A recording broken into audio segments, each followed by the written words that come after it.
오늘의 주요 뉴스입니다. 대가를 각오하라며 북한이 공개한 무인기, 내가 보냈다는 사람을 저희 채널A가 단독 인터뷰했습니다. 왜 북한에 무인기를 보냈고 왜 스스로 보냈다고 나섰는지 전해드리겠습니다. 윤석열 전 대통령 오늘 첫 1심 선고가 나왔습니다. 대통령 경호처를 본인 사병처럼 썼다. 유죄가 선고가 됐는데요. 자세히 알아보겠습니다. 장동혁 국민의힘 대표 죽을 각오로 하겠다며 단식 이틀째에 들어갔고 대통령이 초청한 정당 대표 오찬에는 불참했습니다.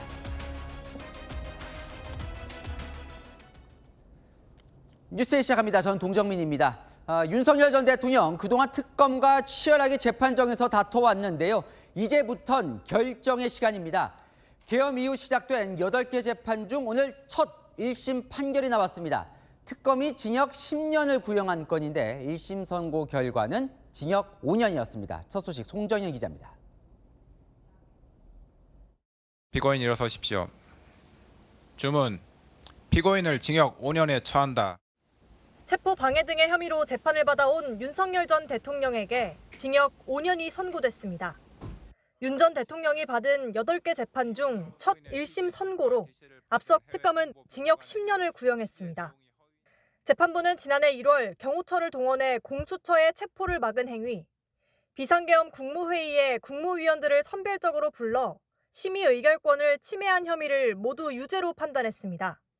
계엄 이후 선포문을 허위로 만들거나 비화폰 기록을 지워 증거를 인멸케 지시한 혐의도 유죄라고 봤습니다. 누구보다 헌법을 소화하고 법질서를 준수할 의무가 있는데도 대통령의 독단과 권력의 남용을 방지하기 위하여 규정한 절차적 요건을 경시하는 태도를 보였으므로 윤 전 대통령이 반성하지 않고 있다고도 지적했습니다. 납득하기 어려운 변명으로 일관하면서 자신의 잘못을 반성하는 태도를 전혀 보이고 있지 아니합니다. 약 1시간 동안 굳은 표정으로 선고 내용을 들은 윤 전 대통령은 법정을 나서며 재판부를 향해 고개를 숙여 인사했습니다. 변호인단은 선고 결과에 반발하며 항소를 예고했습니다.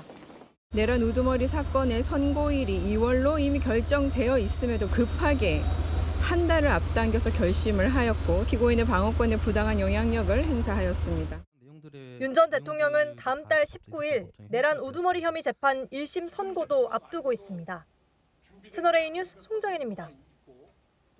지금부터는 그동안 특검과 윤석열 전 대통령 측 간에 치열하게 맞붙어 왔던 사안들, 이 법원이 어떻게 판단했는지를 살펴보겠습니다.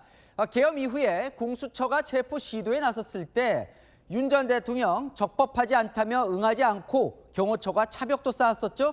그것에 대한 1심 판단, 이기상 기자가 보도합니다. 지난해 1월 15일 한남동 관저에서 체포된 윤석열 전 대통령. 체포 이후 내란죄 수사권이 없는 고위공직자범죄수사처의 불법적인 체포라고 주장해왔습니다. 오늘 법원의 판단은 달랐습니다. 공수처는 피고인의 내란 우두머리 혐의를 관련 범죄로서 수사할 수 있습니다. 윤 전 대통령 측이 영장 쇼핑이라며 문제를 제기해온 서울서부지법 영장 발부도 적법하다고 결론냈습니다. 대통령 관저가 있는 한남동 관할법원이 서부지법이라 관할권 위반이 아니라고 봤습니다. 당시 피고인은 서울 용산구에 있는 대통령 관저에서 거주하였으므로 관할 위반에 해당하지 않습니다. 대통령 관저가 군사상 비밀지역인 건 인정하면서도 적법한 영장으로 범죄 혐의자 체포를 할 수 없는 건 아니라고 판단했습니다. 공수처의 체포를 막으려고 차벽을 세우고 철조망을 설치하거나 경호원들이 총기를 들고 순찰하게 한 행동 등은 사적인 목적으로 경호처를 사병화한 것이라고 지적했습니다. 일신의 안위와 사적인 이익을 위하여 대한민국에 충성하는 경호처 소속 공무원들을 사실상 사병화한 것입니다. 재판부는 경호처를 향해서도 공수처와 경찰의 영장 집행을 막아서는 안 됐었다고 지적했습니다. 채널A 뉴스 이기상입니다. 비상계엄을 선포할 때 열렸던 국무회의, 제대로 절차를 지킨 거냐? 오늘 재판의 중요한 부분이었습니다. 이 계엄 절차의 정당성 여부를 따지는 거니까요. 그 결과는 김호영 기자가 이어갑니다.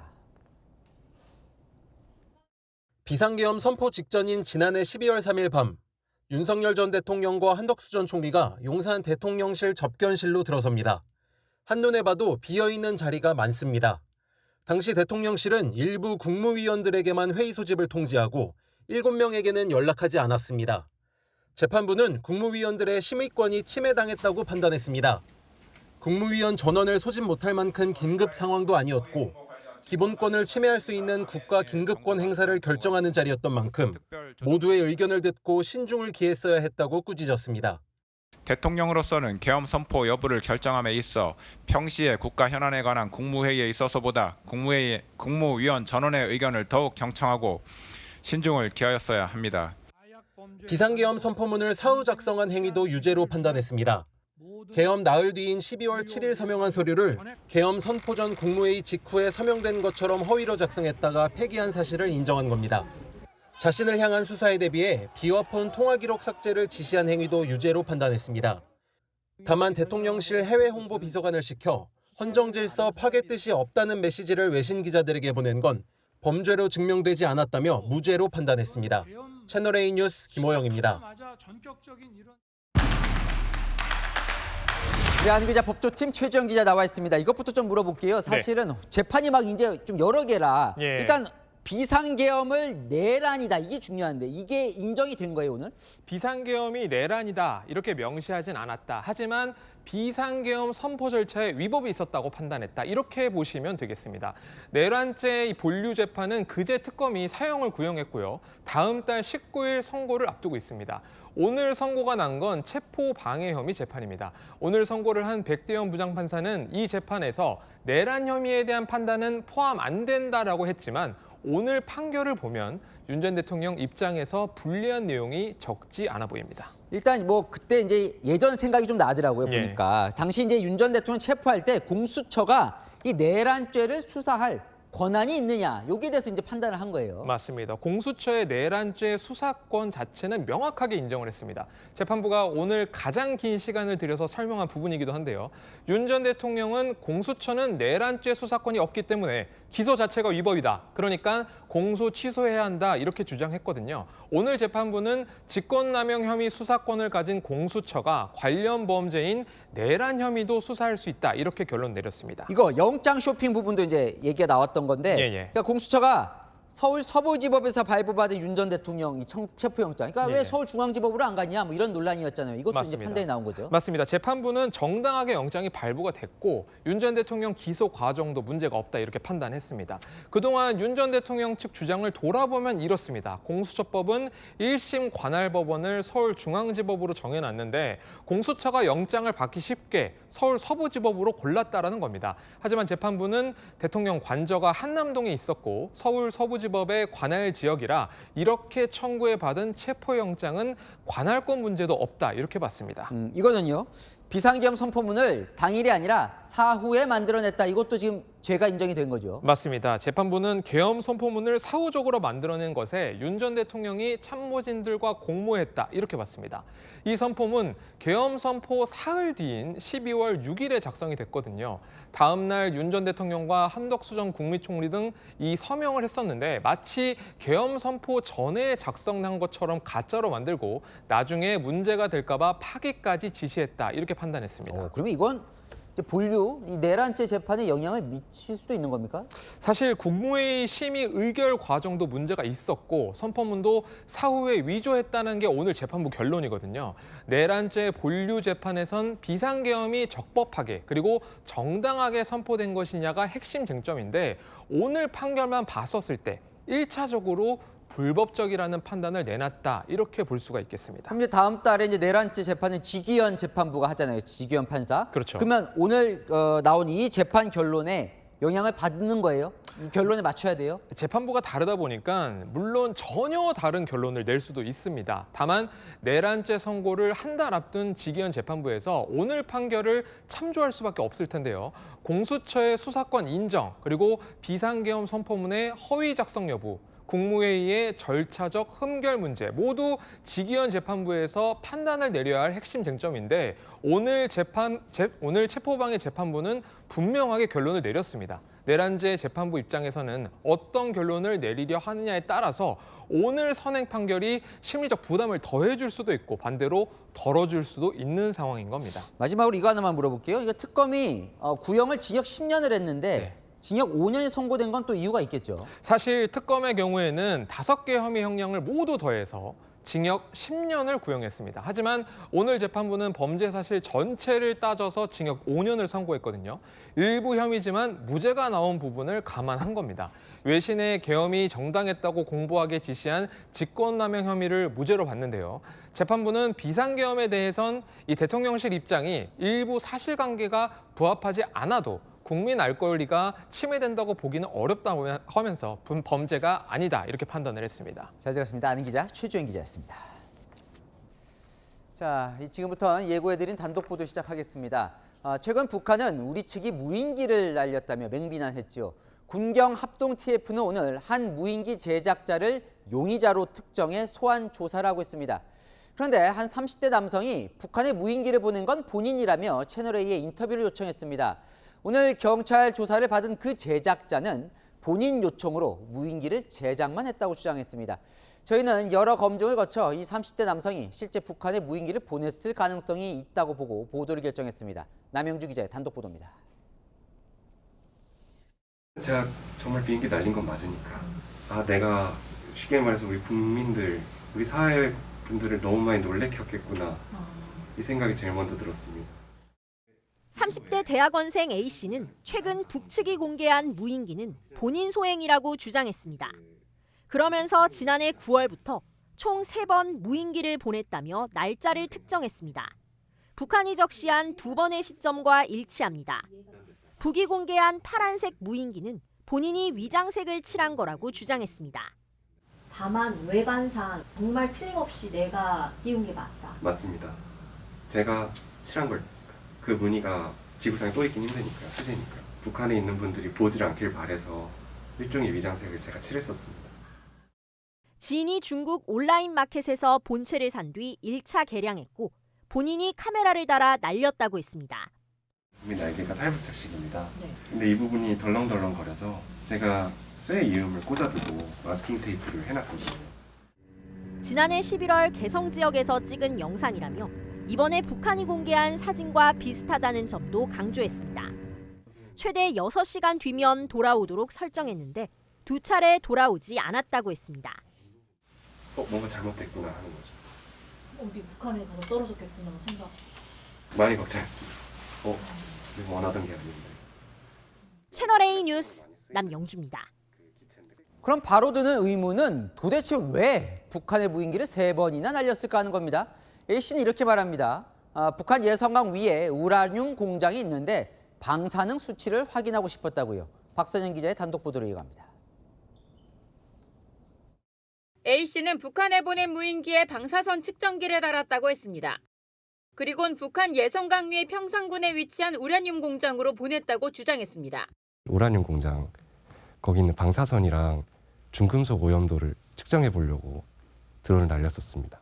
북한에 있다는 것만 이유로 이제 우리가 알 수가 없으니까 내가 능력이 되는 것 같아서 한번 체계적으로 조사해 보고자. 우리 쪽으로 중금속이 흘러올 수 있는 만큼 직접 방사선 수치를 확인하고 싶었다는 겁니다. 실제 평산 우라늄 공장의 방사능 논란으로 정부가 오염도를 측정하기도 했습니다. 이번 특별 조사는 예성강 하구와 가장 가까운 강화도 및 한강 하구 등 10개 정점에서 우라늄, 세슘 등 방사성 물질과 중금속 오염 여부를 조사하게 됩니다. A씨는 3번 모두 평산을 촬영했다며 지난해 11월 찍은 영상을 보여줬습니다. 우뚝 솟은 게 우라늄 공장 굴뚝이란 주장입니다. 황해도를 찍은 영상이 있는데 가는 길에 식생이 푸른 곳이랑 그다음에 그 공장 주변이 잠깐 안개에 쌓여 있지만 공장 주변이 이제 연이어 나오게 됩니다. 무인기가 크게 문제가 될 거라 생각하지 못했다고 밝혔습니다. 동기가 있었기 때문에 저는 날려도 괜찮다는 생각을 했었고요. 쉽게 얘기하면 우리 군을 찍거나 그러지 않았습니다. 심지어 의도적으로 북한군 기지를 촬영한 것도 아닙니다. 하지만 군 관계자와 전문가들은 통제 공역에 무인기를 날린 건 불법이라고 지적했습니다. 채널A 뉴스 박선영입니다. 그럼 또 궁금증이 남습니다. 아직 경찰이 부르지도 않았는데 왜 굳이 자신을 드러낸 채 언론 인터뷰를 결심했을까? 이 정부가 보냈다는 북한 주장에 다른 부분이 있어서라는데요. 그러면서 곧 경찰에 스스로 출석해서 조사를 받겠다고 했습니다. 자, 김정근 기자 보도 보시고 못다 푼 궁금증은 처음부터 접촉한 아는 기자와 함께 풀어보겠습니다. 북한의 주장이 모두 사실이 아닌 것이 제일 걸렸습니다. 대학원생 A씨가 밝힌 직접 인터뷰에 나선 이유. 일부 북측의 주장을 바로잡고 싶기 때문이라 말했습니다. 정부의 대응도 있는 것 같은데 제가 한 거라고 설명을 한다면 거기에 입각해서 사실이 밝혀질 수 있는 거 아니겠습니까? 북한은 우리 정부가 무인기를 침투시킨 것처럼 말했는데 정부가 한 게 아니란 사실을 명확히 하고 싶었다는 주장입니다. 우리 군은 해당 무인기를 보유하고 있지 않으며 만약 한국 당국이 민간단체 소행으로 발뺌하려 든다면 수많은 비행물체들의 출현을 목격하게 될 것이다. 북한이 경기 파주와 강화 북부로 무인기 이륙 장소를 특정했지만 사실이 아니라고도 했습니다. 저는 강화도 송해면에서 이륙시킨 적은 없습니다. A씨는 북한 발표 초기엔 고심했지만 본인 부탁을 받고 무인기를 제작만 해준 지인이 경찰 소환을 통보받자 인터뷰를 결심했다고 했습니다. 북한에 날릴 거라는 생각은 못했었을 거고 그걸 팔았던 친구도 마찬가지입니다. 수사기관에 가서 사실대로 다 얘기하고 그분들도 사건이 정리가 되고 그걸로 정부도 이제 인지하게 되고 많은 게 정리가 될 텐데. 방송 후 경찰 조사를 받겠다는 뜻을 밝혔습니다. 채널A 뉴스 김정근입니다. 네, 아는 기자 중심으로 남용주 기자 나와 있습니다. 처음부터 이제 쭉 취재를 남 기자가 해왔는데 이것부터 물어볼게요. 조금 전에요. 경찰이 북한에 무인기를 보낸 민간인 용의자 한 명을 조사하고 있다고 밝혔어요. 근데 저희가 인터뷰한 이 30대 대학원생은 그 용의자가 아닌 거죠? 네, 아닙니다. 제가 인터뷰한 그 A씨의 주장에 따르면요. 지금 경찰이 용의자로 지목해 조사 중인 그 지인으로부터 무인기를 사서 본인이 북한에 보냈다고 했습니다. 근데 어쩌다 그러면 다른 사람이 용의자가 된 거예요? 이번에 북한이 공개한 그 무인기가 지난해 경기 여주에서 추락한 무인기와 비슷한데요. 여주 무인기를 이 용의자가 만들었거든요. 경찰이 그 점을 확인한 것으로 보이는데 A씨는 평소 알고 지낸 이 용의자는 무인기를 팔았을 뿐 북한에 날린 건 혼자 한 일이라고 주장하고 있습니다. 그 A씨, 지금 30대 대학원생 남 기자가 직접 만났잖아요. 어떤 사람이에요? 네, 그냥 30대 평범한 대학원생입니다. 그 서울 4년제 공대를 나와서 지금 대학원에서 석사 과정을 밟고 있습니다. 어쩌다 이 사람을 인터뷰하게 된 건가요? 네, A씨가 직접 저에게 인터뷰를 요청해 왔습니다. 북한이 공개한 무인기 사진만 봐도 내 것이 확실하다고요. 수사기관에서 조사를 받기 전에 내가 왜 무인기를 띄웠는지 직접 설명하고 싶어 했습니다. 자초지종을 좀 살펴보죠. 자, 3번을 띄웠다는 거예요? 북한에 무인기를? 네, 총 3번이라는 주장입니다. 그중에 한 번은 회수까지 성공을 했고 북한에서 발표한 2번은 돌아오지 못한 것이라고 주장했습니다. 그 무인기 지금 만들었다. 이거 어떻게 만들었다는 거예요? 네, 지금 조사받고 있는 용의자 그 지인이 중국 사이트에서 검은색 무인기 본체를 샀다고 합니다. 그 용의자가 드론 실력이 뛰어나서 이 성능을 개량하고 파란색으로 색을 칠했고요. 본인이 거기에 위장 덧칠을 하고 카메라와 측정기도 달았다고 합니다. 근데 이제 보낸 게 북한 그 방사능 측정하려고 보냈다는 거예요. 네, 그렇습니다. 평산 우라늄 공장에서 방사선 유출 의혹이 있어서 그게 사실인지 아닌지 알아보고 싶었다고 했습니다. 인천 강화 바다 쪽에서 사람이 없는 주말 이른 시간에 띄웠고요. 모두 경로를 평산을 지나도록 설정했다는 주장입니다. 이 4시간 정도 지나면 돌아오게 설정을 해놨는데 바람에 따라서 최대 6시간까지 걸린다고 합니다. 그런데 2번의 무인기 신호가 끊겨서 잘못된 걸 직감했다는 겁니다. 근데 이제 남 기자가 다방면으로 좀 검증을 해봤을 거 아니에요? 이 사람이 진짜 그 북한이 공개한 무인기 보낸 사람이 맞는 겁니까? 네, 저희도 나름대로 다각도로 검증을 해봤는데요. 일단 주변인들 조사를 해보니 대학원생이 맞았고요. 평소 무인기에 관심이 많았다는 그런 복수로 확인을 저희가 했습니다. A씨에게 여러 날에 걸쳐서 계속 질문을 던졌는데 나름 구체적이었습니다. 북한이 공개한 무인기 중에 본인이 색칠한 부분과 이 꼬리를 개조한 부분, 그 개량한 부분을 정확히 짚어냈고요. 북한이 공개한 다양한 부품들, 그러니까 카메라, 수신기, GPS 센서들, 뭐 이런 각 용도와 가격, 어디서 어떻게 구했는지를 상세히 말했습니다. 아까 그 3번 북한에 띄워서 한 번은 성공을 했다고 말씀드렸잖아요. 그때 찍은 영상을 보여줬는데 북한이 이번에 공개한 개성 지역 영상과 비교해 보면 상당히 유사하죠. 전문가에게 물어보니 무인기에서 찍은 영상은 맞다고 했습니다. 전문가들은 뭐라 그래요? 여러 명에게 북한이 공개한 이 무인기와 A씨가 샀다는 무인기를 비교해서 물어봤는데요. 100% 일치 여부를 확인하기는 어렵다는 의견이었습니다. 그 무인기 꼬리 부분에 위가 아닌 그 아래쪽에 날개를 추가한 게 전문가도 특이하다고 말을 하긴 했는데 A씨는 좌우 요동을 줄이고 비행의 안전성을 높이기 위해서 달았다라고 설명을 했습니다. 그런데 북한 사실 발표는 지난주였잖아요. 근데 왜 이제 나선 겁니까? 일단 북한의 발표가 일부 그 사실과 달라서 내 것인지 확신을 갖는지 그 시간이 좀 걸렸다고 했습니다. 무엇보다 무인기를 만든 사람, 즉 A씨의 지인이 오늘 조사를 받았잖아요. 이 사람은 띄운 사람이 아닌데 그 친구에게 수사망이 다가오자 피해를 주기 싫은 것도 있었고요. 본인께 맞는 것 같은데 지금 북한은 정부가 보냈다고 의심을 하고 있잖아요. 이런 것도 바로잡고 싶다고 했습니다. 근데 무엇보다 마음대로 날리면 안 되는 거 아니에요? A씨는 군사 기밀 시설을 피해서 무인기를 띄웠기 때문에 문제가 없다고 생각을 했고 지금도 그렇다고 보고 있는데요. 하지만 전문가들은 법 위반 가능성이 크다고 했습니다. 다만 명확한 증거 확보가 어려운 측면이 있어서 처벌 여부는 수사 결과를 지켜봐야겠습니다. 조사 결과를 잘 지켜봐야겠네요. 아는 기자 남영주 기자가 살펴봤습니다. 네, 서울 서대문역 사거리에서 시내버스가 인도로 돌진했습니다. 건물을 들이받고서야 멈춰 섰는데요. 보행자와 승객을 포함해 13명이 다쳤고 이 가운데 2명은 크게 다쳤습니다. 버스 기사는 브레이크가 들지 않았다고 주장하고 있습니다. 김민환 기자가 보도합니다. 파란색 시내버스가 빠른 속도로 내달립니다. 깜짝 놀란 시민들이 발길을 멈추고 일부는 손짓을 하며 달려갑니다.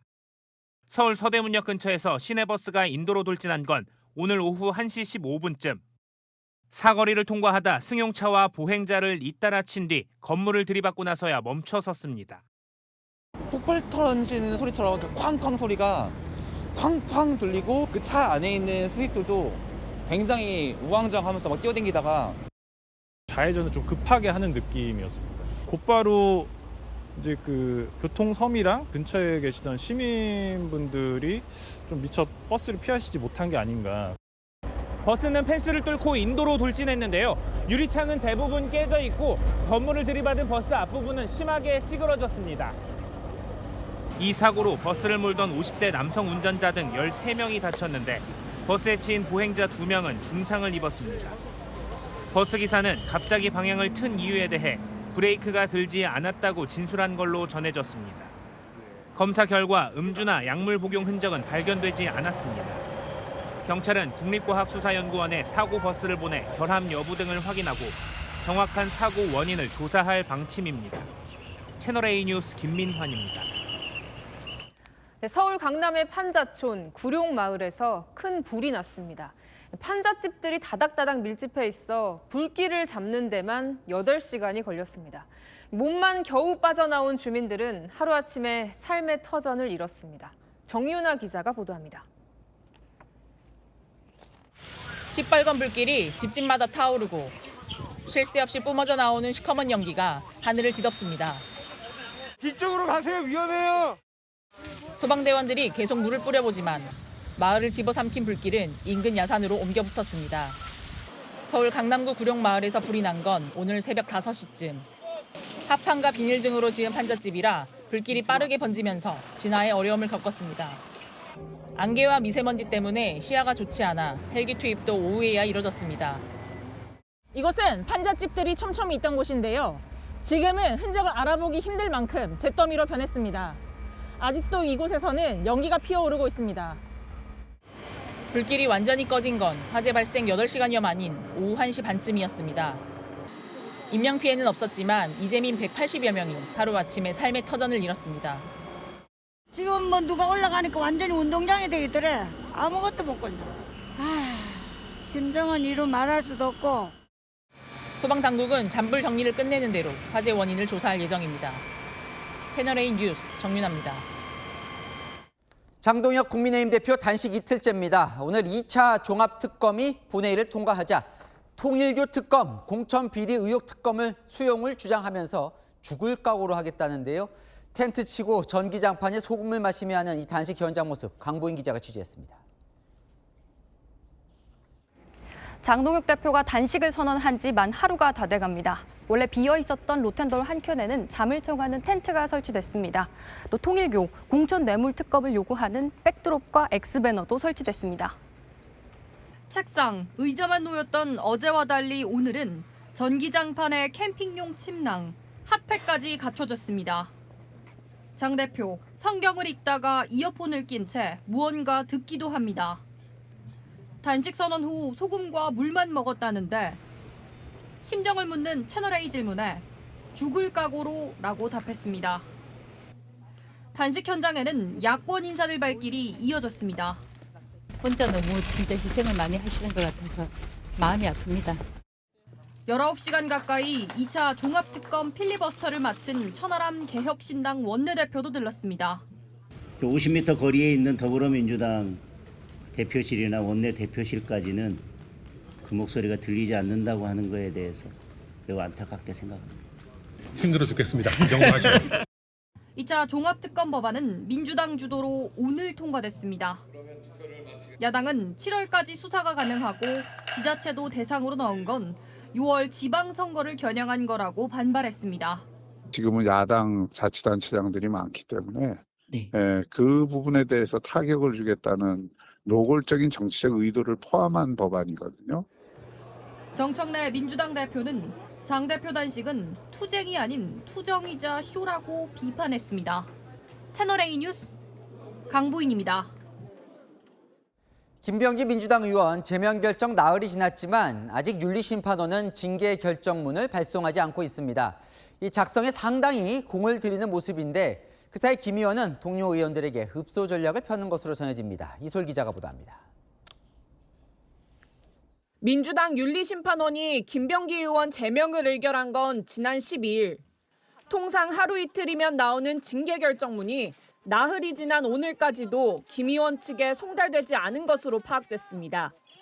전직 윤리심판원 관계자는 중요 혐의 상당수가 징계 시효를 지난 만큼 신중을 기할 수밖에 없을 것이라며 향후 김 의원 측의 법적 소송 가능성에 대비해 논리와 판례를 보다 정교하게 보강하는 것으로 보인다고 설명했습니다. 윤리심판원이 할 수 있는 그런 최대한 신속한 그런 로드맵으로 진행을 하고 있고 그 사이 김병기 의원은 동료 의원들에게 제명의 부당함을 호소하고 있는 것으로 알려졌습니다.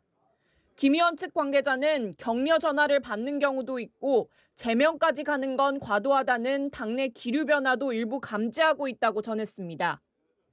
김 의원 측은 징계 결정문을 받으면 재심 청구를 하겠다는 계획입니다. 이 제명 여부는 의원총회를 통해 최종 결정되는 만큼 김 의원이 동료 의원들을 향한 흡소를 계속할 거란 분석이 나옵니다. 채널A 뉴스 이솔입니다. 이해훈 기획예산처 장관 후보자 청문회가 다음 주 월요일로 예고돼 있는데요. 국민의힘이 청문회 위원장을 맡고 있는데 이 후보자가 부정청약 의혹 비롯해서 자료를 내지 않는다면서 청문회를 열지 않겠다 보이콧을 선언했습니다. 이 반포동 고가 아파트 청약 가점 관련해서 제기된 내용까지 김세인 기자가 보도합니다. 이해훈 기획예산처 장관 후보자가 거주 중인 서울 반포동 아파트입니다.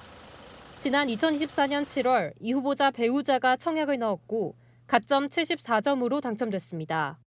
한 달여 뒤 후보자 부부와 세 아들 모두 이 집으로 주소지를 옮겼는데 결혼식을 올린 장남도 포함됐습니다. 당시 장남은 혼인신고를 하지 않아 서류상 미혼 상태였습니다. 이후 장남은 지난해 4월 분가해 서울 용산구 아파트로 주소지를 옮긴 걸로 확인됐는데 이날은 국토교통부가 수도권 주요 아파트 부정청약 조사를 발표하고 일부 당첨자를 경찰에 수사 의뢰한 다음 날입니다. 야권에선 추후 법적 문제가 될 소지가 없어진 뒤 분가가 이뤄진 게 아니냐는 의혹이 제기되고 있습니다. 이 후보자는 관련이 없다는 입장입니다. 정부 부정청약 조사 직후에 장남 분가한 거 맞으실까요? 그 수사가 있는지 없는지 그런 거를 실업자인 제가 어떻게 알겠습니까? 이 후보자의 인사청문회는 다음 주 월요일 열릴 예정이었지만 이 후보자가 일부 자료 제출 요구를 거부한 것에 대해 국민의힘 소속 이미자 국회 재경위원장이 청문회 거부 의사를 밝혀 난항이 예상됩니다. 채널A 뉴스 김세인입니다.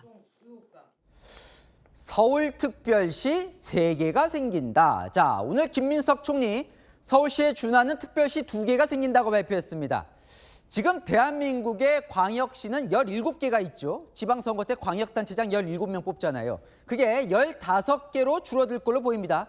대전과 충남 합쳐지고 광주, 전남이 합쳐져서 2개의 특별시가 되는 거죠. 목표는 개수를 더 줄이는 겁니다. 5극 3특, 충청 묶고 영남도 이렇게 묶어서 규모를 키워 지방 경쟁력을 높이겠다는 구상입니다. 그런데 이게 더 들어가면 이해관계가 복잡해집니다. 오늘 정부가 통합 인센티브 방안을 발표했는데 대전, 충남은 실망스럽다 반발했고 광주, 전남은 환영한다고 좋아했습니다. 이해주 기자가 취재했습니다. 통합특별시에는 서울시에 준하는 지위를 부여하겠습니다. 정부가 대전, 충남, 광주, 전남 등 앞으로 탄생할 통합특별시 위상을 서울시 수준으로 올리겠다고 발표했습니다. 통합특별시장도 서울시장처럼 장관급으로 올리고 국무회의에도 참석할 수 있습니다. 통합교부세 등을 신설해 각 통합시에 연간 5조 원씩 4년간 20조 원을 지원합니다. 공공기관 이전 시 우선권도 주어집니다. 반응은 엇갈렸습니다. 광주 전남 단체장은 환영했습니다. 서울, 경기에 이은 3번째 재정 규모입니다. 뜨겁게 깊이 환영합니다. 대전 충남 단체장은 4년 지원만으로는 부족하다며 실망감을 드러냈습니다. 말씀하신 거에 비해서는 너무 축소되고 너무 기대에 못 미친다. 우는 아이 달래기 위한 사탕 발림에 불과합니다. 채널A 뉴스 이해주입니다. 네, 온종일 희뿌연 연기에 갇혀있던 하루였습니다. 특히 서울은 중국발 황사에 화재까지 겹쳐 미세먼지가 극심했는데요. 내일 오전까지 이어진다니 되도록 외출은 자제하시는 게 좋을 것 같습니다. 장하연 기자입니다. 오늘 오후 서울 남산에서 본 서울의 모습입니다. 앞이 보이지 않을 정도로 희뿌연 먼지가 가득하고 평소라면 한눈에 보일 63빌딩도 형체만 어렴풋이 보입니다. 도시 전경 같은 거가 이렇게 확 펼쳐질 줄 알았는데 미세먼지를 약간 꽉 막힌 느낌. 아포칼립스 영화를 보는 거. 최악인 것 같은데요. 여태까지 본 중. 눈꺼풀이 지금 거칠거칠하죠. 나왔는데 와보니까 이 정도인 줄 알았으면 안 나왔죠. 엄청나게 씻어야 되겠죠. 깨끗하게. 중국에서 몰아닥친 황사에 대기가 정체되면서 국내 미세먼지까지 빠져나가지 못했습니다. 여기에 강남 화재까지 겹치면서 하루 종일 서울의 미세먼지가 기승을 부린 겁니다. 탁한 공기는 내일 오전까지 전국적으로 이어지다 오후부터 청정한 북서풍이 불어오면서 사라지겠습니다. 이번 주말은 제주가 최고 16도 등 평년보다 따뜻한 날씨가 예상됩니다. 기상청은 강이나 호수의 얼음이 얇아져 깨질 우려가 있으니 안전사고에 각별히 유의해달라고 당부했습니다. 채널A 뉴스 장하연입니다. 네, 도로에서 신호를 기다리던 차량이 갑자기 폭발했습니다. 천만다행으로 운전자는 가벼운 화상만 입었는데 폭발 충격이 얼마나 컸는지 주변 전력 공급이 끊기고 인근 상점들도 날아온 파편에 피해를 입었습니다. 김동화 기자입니다. 컴컴한 밤, 승합차가 신호를 기다리려 멈춰섭니다. 맨 뒤에 서 있던 회색 승합차가 펑 하는 소리와 함께 폭발합니다. 날아오른 차량 지붕이 전깃줄을 건드려 불꽃이 터지고 파편이 사방으로 퍼집니다. 경기도 고양시 도로에서 승합차가 폭발하는 사고가 난 건 어제 저녁 8시쯤. 무슨 폭탄 터지는 소리가 크게 났어요. 차량이 순식간에 불을 타고 차량 파편이 온 사방으로 다 날아갔거든요. 승합차를 몰던 50대 남성 운전자는 얼굴 등에 1도 화상을 입고 병원으로 옮겨졌습니다. 전선이 끊기면서 인근 240가구에 3시간 가까이 전력 공급도 끊겼습니다. 차량이 폭발한 도로에는 부서진 파편 등이 널려 있는데요. 폭발 당시 충격으로 근처 카페의 방풍막도 모두 찢어졌습니다. 폭발한 승합차는 에어컨 수리업체 차량인데 소방당국 등은 안에 실려있던 가스통이 폭발한 걸로 보고 현장 감식을 통해 정확한 사고 원인을 조사할 계획입니다. 채널A 뉴스 김동아입니다. 네, 10대 남성이 술자리에서 같이 합석했던 일행을 뒤따라가 시비를 걸고 주먹을 휘둘렀습니다. 출동한 경찰에게도 거세게 반항했는데 업어치기로 제압됐습니다. 홍란 기자가 단독 보도합니다. 전력으로 도망치는 남성 뒤를 경찰관 2명이 추격합니다. 경찰관에게 붙잡히는 순간 몸을 돌려 경찰관에게 주먹을 휘두르는 남성. 업어치기로 남성을 바닥에 쓰러뜨린 다음 제압에 나섭니다. 순찰차도 도착해 경찰관 2명이 가세해야 할 정도로 격렬하게 저항을 합니다.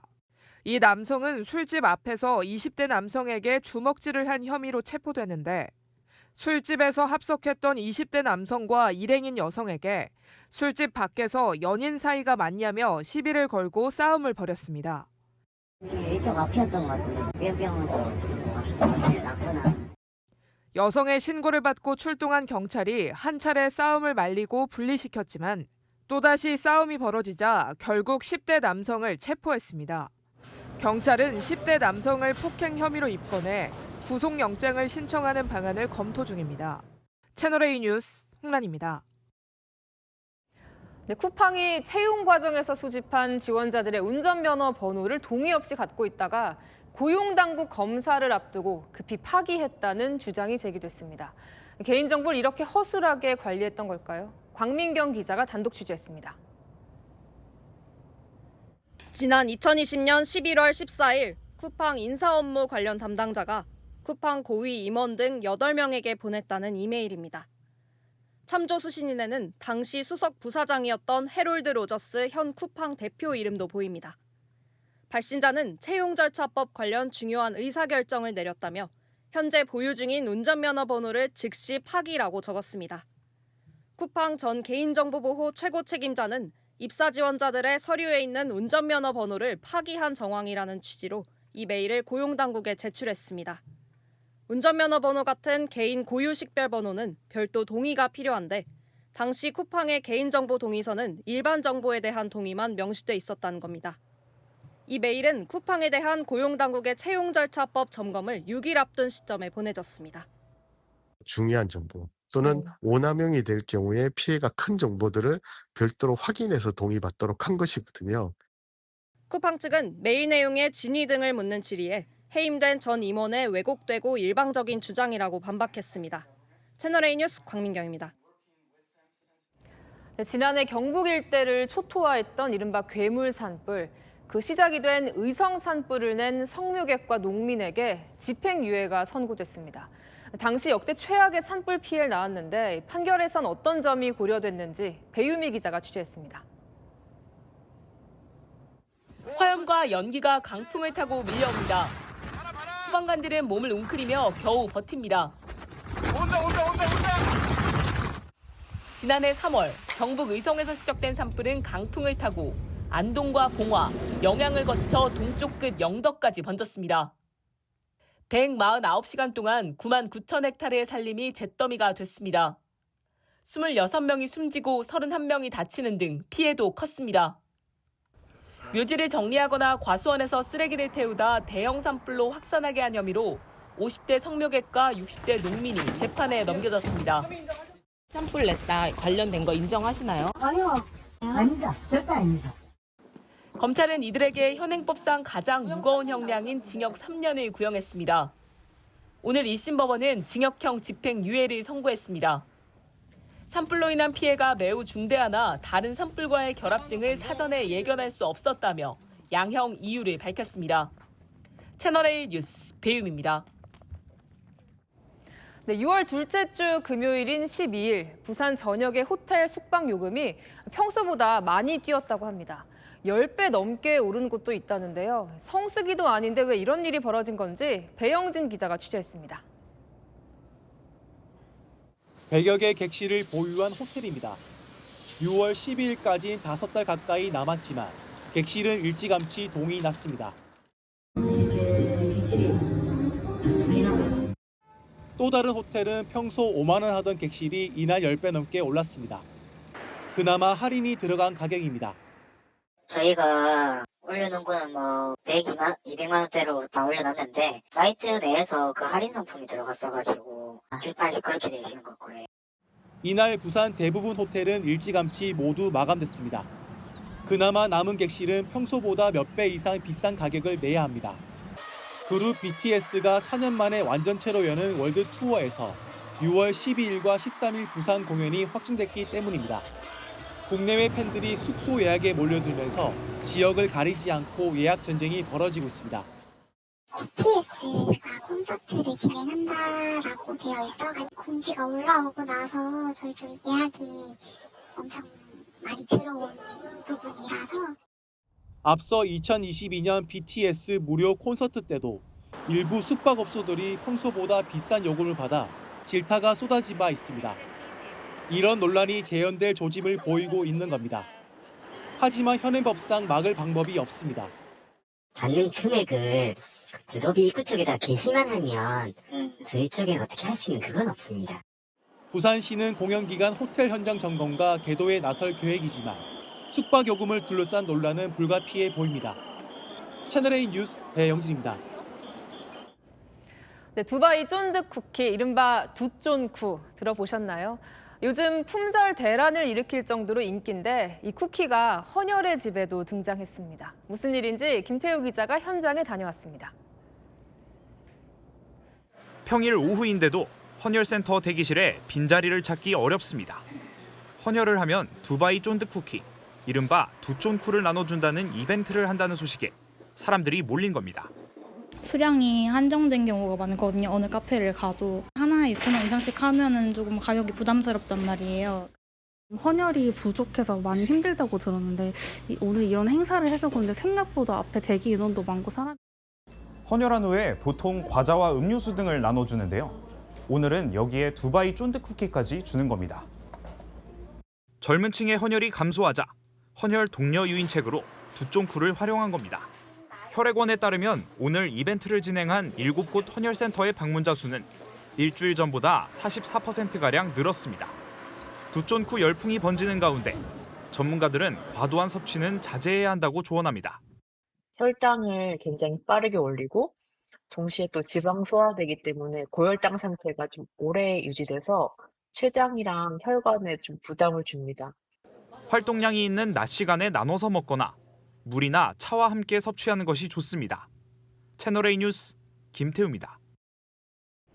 금지 물질이 포함돼 회수 조치에 들어간 중국산 2080 치약, 소비자들의 배신감이 컸는데요. 애초 애경산업은 2천만 개의 치약에 대해 회수 조치가 필요하다고 했는데 회수해야 할 치약이 900만 개 더 있었습니다. 김지윤 기자가 단독 보도합니다. 금지 성분 트리클로산 혼입 논란으로 회수 조치 대상이 된 2080 치약이 총 2,900만 개인 걸로 파악됐습니다. 모두 지난 2023년 1월 이후 수입한 제품으로 중국 도미사에서 제조됐습니다. 애경산업은 지난달 24일 대전 지방식약청에 최초로 알린 뒤 지난 5일 시중 유통된 치약을 2천만 개라고 보고했습니다. 그리고 나서 지난 11일 900만 개 늘어난 2,900만 개라고 다시 보고했습니다. 회수 대상은 2080 치약 6종으로 치약 뒷면에 메이드 인 차이나라는 글자와 중국 제조업체 도미사의 이름이 적혀 있습니다. 식약처는 제품을 직접 수거해 검사하고 중국 제조업체에 대한 현지 실사도 나섰습니다. 종합 검사 결과는 다음 주 중 발표하겠다는 계획입니다. 애경산업은 신속 보고를 위해 확인된 수량을 먼저 보고했던 것이라고 설명했습니다. 이어 실제 트리클로산이 함유된 치약은 2,500만 개로 추산한다고 덧붙였습니다. 채널A 뉴스 김지윤입니다. 코스피가 새해 들어 10일 거래일 하루도 빠짐없이 신기록을 갈아치우고 있습니다. 5,000포인트가 눈앞입니다. 그렇다 보니 지금이라도 예금 적금 빼서 증시로 돌려야 하는지 투자자들 마음도 분주한데요. 배정현 기자가 들어봤습니다. 30대 직장인 정모 씨는 2달 전 은행 예금을 모두 빼 반도체와 바이오 관련주에 올인했습니다. 수입의 30%는 주식에 넣고 학원까지 다니며 주식 공부를 합니다. 더 전환을 빨리 했어야 되는데 일반 예금에 그냥 돈을 묵혀놓는 것보다는 수익을 훨씬 더 많이 늘릴 수 있기 때문에. 코스피가 사상 첫 4,800선을 넘겨 장을 마감했습니다. 새해 들어 주요 은행 예치금이 29조 원 넘게 빠지는 등 예금에서 증시로 자금이 이동하는 머니 무브 현상이 뚜렷합니다. 처음에는 야 이게 말이 되나 이렇게 했었는데 넘을 것 같아요. 삼성이나 하이닉스를 뒷받쳐주고 있는 기업들 주식에 대해 관심이 좀 있어요.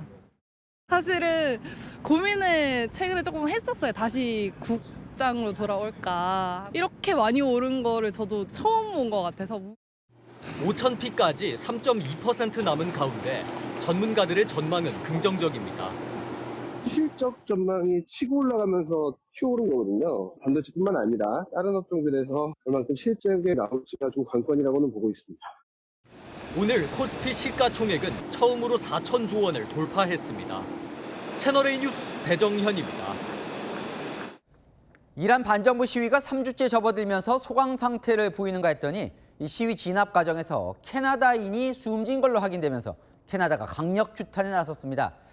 미국의 망명 중인 이란 전 왕세자는 자신이 집권하면 핵무기 개발을 포기하겠다고 나섰습니다. 박지한 기자입니다. 반정부 시위가 벌어지는 이란에서 캐나다 시민이 시위 중 숨진 것으로 확인됐습니다. 이란 정부에게서 소식을 접한 캐나다 외무장관은 폭력적인 탄압 중단을 촉구했습니다. 미국도 유엔 안보리 긴급 회의를 요청하고 재차 압박을 가했습니다. President Trump is a man of action.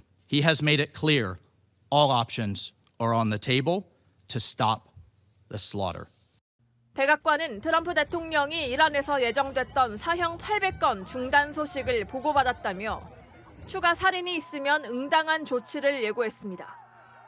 이 가운데 이슬람 혁명 때 쫓겨난 레자 팔레비 전 왕세자는 본인이 지도자로 복귀하면 미국은 물론 이스라엘과도 관계 개선을 하겠다고 밝혔습니다. Iran's nuclear military program will end. Relations with the United States will be normalized, and our friendship with America and her people will be restored.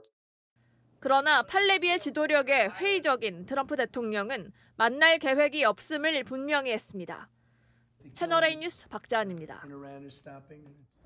미국 미네소타주 시위가 최루탄과 소형 폭발물까지 동원될 정도로 격화되고 있습니다.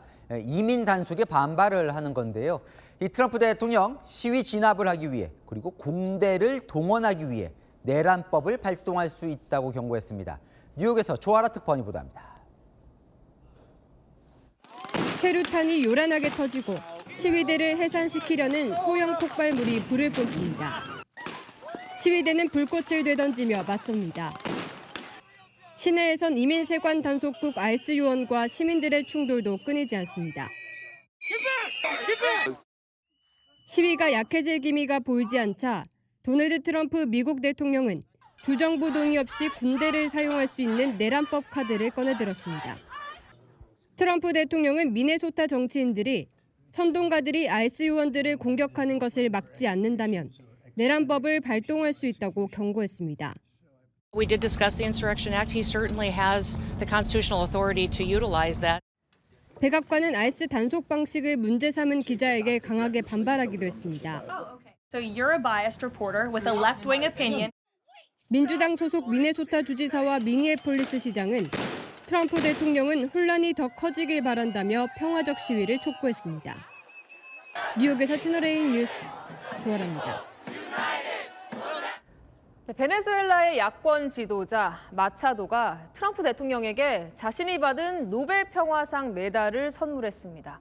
차기 집권을 노리곤 트럼프의 환심을 사려 한다는 해석이 나오는데요. 이현용 기자가 보도합니다. 트럼프 미국 대통령과 노벨상을 공유하고 싶다던 마차도의 말이 오늘 백악관에서 현실이 됐습니다.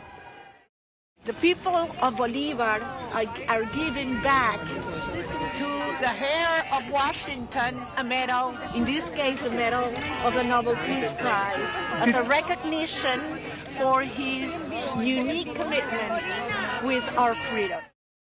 마차도는 트럼프를 미국 초대 대통령인 워싱턴의 후계자라고 부르며 메달이 양국의 형제애를 상징한다고 했습니다. 차기 대권을 노리는 마차도가 노벨 평화상을 꿈꾸는 트럼프의 환심을 사며 지지를 요구했다는 해석이 지배적입니다. 트럼프 대통령도 마차도는 훌륭한 여성이라며 내가 해온 일을 인정한 상호 존경의 멋진 제스처였다고 감사를 표했습니다. 하지만 마두로 측근 로드리게스를 과도 정부의 수장으로 앉힌 트럼프의 생각이 바뀔지는 의문입니다. At this moment in time, his opinion on that matter has not changed. 과거 노벨상 메달을 나치 괴벨스에 양도한 사례 등은 있지만 메달 주인이 바뀐다고 노벨 수상자가 달라지는 건 아닙니다. 채널A 뉴스 이현용입니다. 네, 이렇게 귀여운 양을 팔아야 하는 주인의 마음은 어떨까요? 주인이 다가가기만 하면 갑자기 죽은 척을 하는데요. 주인은 이 양 팔았을까요? 윤수민 기자입니다. 생후 10개월 된 어린 양이 주인이 손을 뻗자 눈을 감고 쓰러집니다. 이번에도 주인이 다가가자 갑자기 픽 쓰러진 채 옴짝달싹하지 않습니다. 팔려가지 않기 위해 죽은 척을 하는 겁니다. 영상을 찍은 주인은 양이 너무 똑똑하고 귀여워서 도저히 팔 수가 없다며 팔지 않겠다고 밝혔습니다.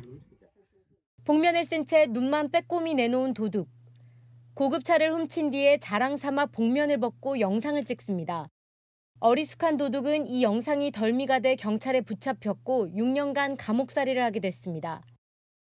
한 남성이 문을 열고 나오다 멀리 건물로 걸어오는 여성을 봅니다.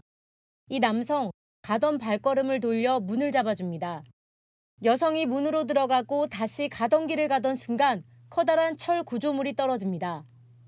불과 4초 사이에 일어난 일로 친절을 베풀어 큰 화를 피할 수 있었습니다. 3m가 넘는 눈더미에 현관문 입구까지 막혔습니다.